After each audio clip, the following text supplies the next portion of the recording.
Today we're in Iceland. We're actually in an Icelandic pizza parlor and brewery on break. We're in a pizza parlor, so there's pizza carts going back and forth. This morning we just caught one of the biggest sea run brown trout I have ever seen in my life. It was 31 inches, which is an absolute monster.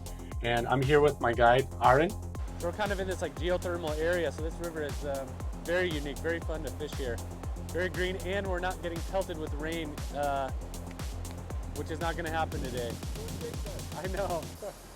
I mean, just insane, all these pools and waterfalls. I mean, there's 2 waterfalls there. It's just extremely pretty river. So, and the reason I wanted to start here on this video is because some of these areas are very sensitive. We want to preserve them, so we don't want to name the river. We don't want to name the spot that we were in and that kind of thing. So we have some footage of that fish, but we want to try to censor that out a little bit.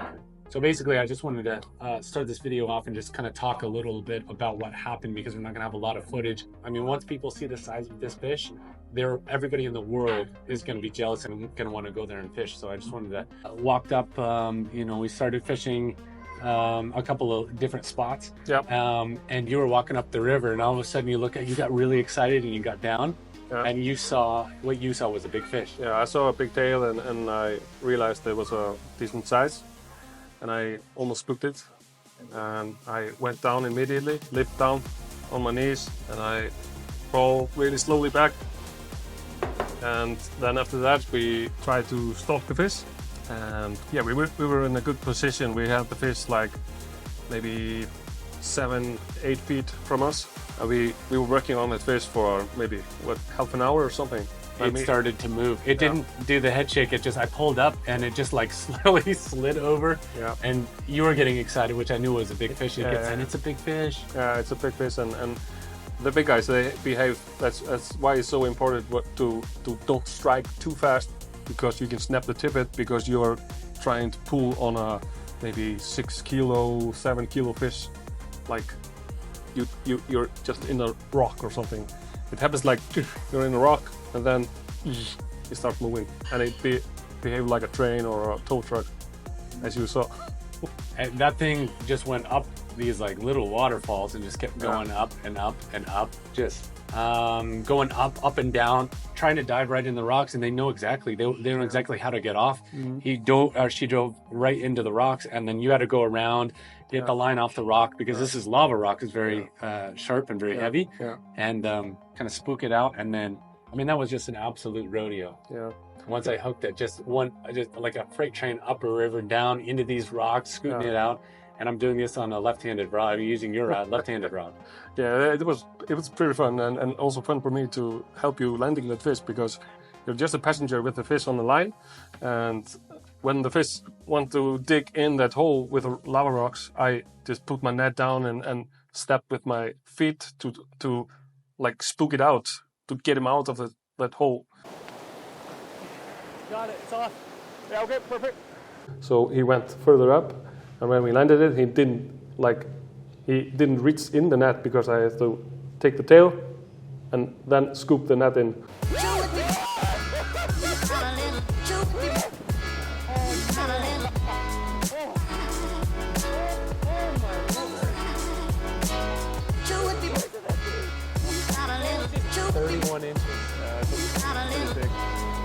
As you experienced, you were just totally a passenger. She went upstream, up every small waterfall. Yes. And you didn't know anything what to do. Yeah, absolutely. If you're alone, you're totally screwed. Well, yeah, because I think the line got wrapped up in the rocks, and I think you had to go kind of get her out of there. Boom! Like a train. 31 inches, which would be 78 centimeters approximately. Yeah. Incredible. Yeah, it's amazing. They can get like a little bit above 80 centimeters. So this guy that you caught is one of the biggest like in the river, for my opinion. I've hooked like a lot of big fish like that, but I'm always fishing, not always, but most of the time I'm fishing on my own, and I really have to say goodbye, and they escape. Like I hook them and they do exactly that thing and snap the tippet. So it's nice to have someone with you who has the experience to do that thing. So it was a total teamwork We got that all on camera. So We got it all on camera. yeah, I mean it's every fisherman's dream to catch a fish like this in a small river. So I could not believe my eyes. yeah. When I saw the size of that fish, I just like, I didn't know, I didn't know they could get that big. I just had no clue. I mean, it was just, I couldn't even imagine 31 inches. Yeah, You I hear mean, about that. Yeah. I got the hold one. She was heavy and I let her go, kicked off strong. Yeah. Kicked off strong, and we All right, so we're gonna do cheers to the biggest sea run I have ever seen in my life, ever imagined. Yeah, it's great. In my life. Start running off. I look like a, what's it called? Like a. Oh, that's good.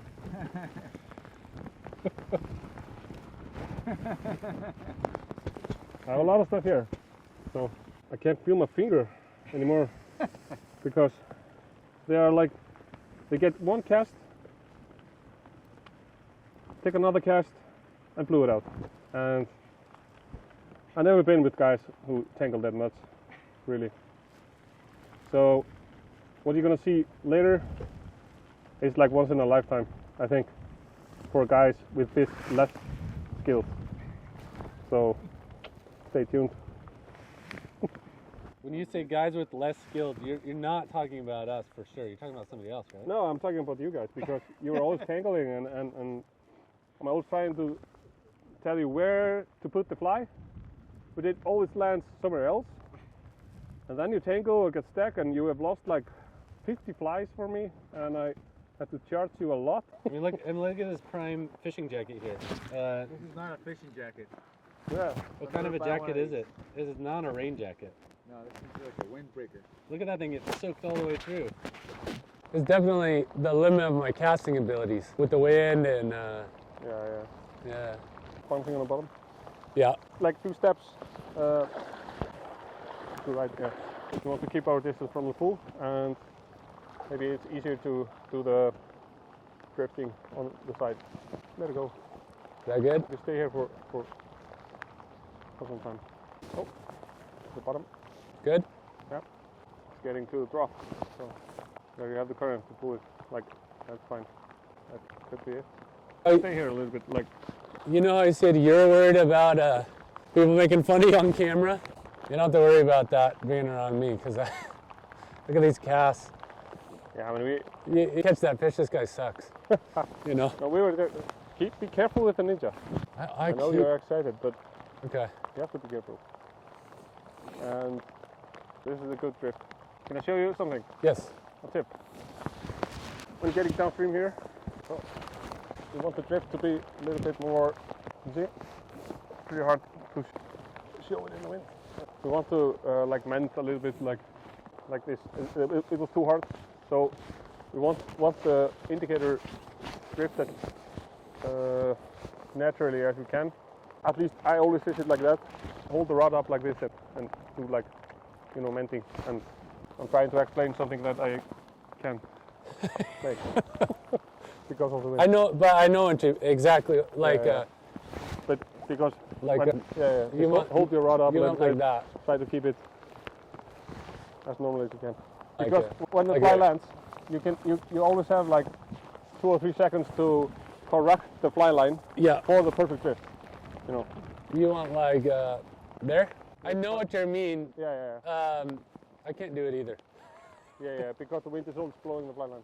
Same. Pretty hard to explain it, but you can spend a lot of time in the pool doing the incorrect drift. Put them down. If there's some pressure on the pool, he won't take the fly. But sometimes the smaller one, they grabs it. That's fine. That was a soft ninja. That was a soft ninja. You only have to like set the hook like this. Really? Okay. You just take like 2 casts here and then go to the other back. You put your hand in the water. Your hands warm up. So I don't get it up here. I just have to have cold hands. Okay, I'm ready. 1, 2. You can see as soon as you do that slacking when you slacken the line with the mending, Yeah. the indicator slows down immediately. So one. So you can whip it like around the indicator. Oh, you see that? It was a small one. We call it a hot dog. Do people fish for those? Is that or is it no interest? No interest. They are stationary brown. You can change them. Yeah, I want to change it a little bit. Pretty stable. And then you lighten it up. Yeah. Then you get more alive, Yeah. and then crack the coat. There is nothing like bulletproof. Like these flags, it works. It's never like that. You have to change the rhythm and change the method we're using. Look like a wet rock up there. One thing that I'm really enjoying about Iceland is that every day is so much different than the last day. Every day is so, like, we had a really nice weather. Oh, this is just heaven here. Pretty cool. But I'm also learning more about fishing than I have, and I don't know, in the last 10 years. That was what I was talking about. That what? At the bakery, I was telling you it's so easy to get stuck in fishing, like technical things. If you're ready to learn something new, you're getting better and better. Yeah, because most places that I fish, it's all the same river, same spot. I'm catching the same fish, probably. Yeah. Nothing's changing. The camera guy right here, can't see him because he's blended in like perfect. At the point him out because you cannot see him. He's right there. I see him moving.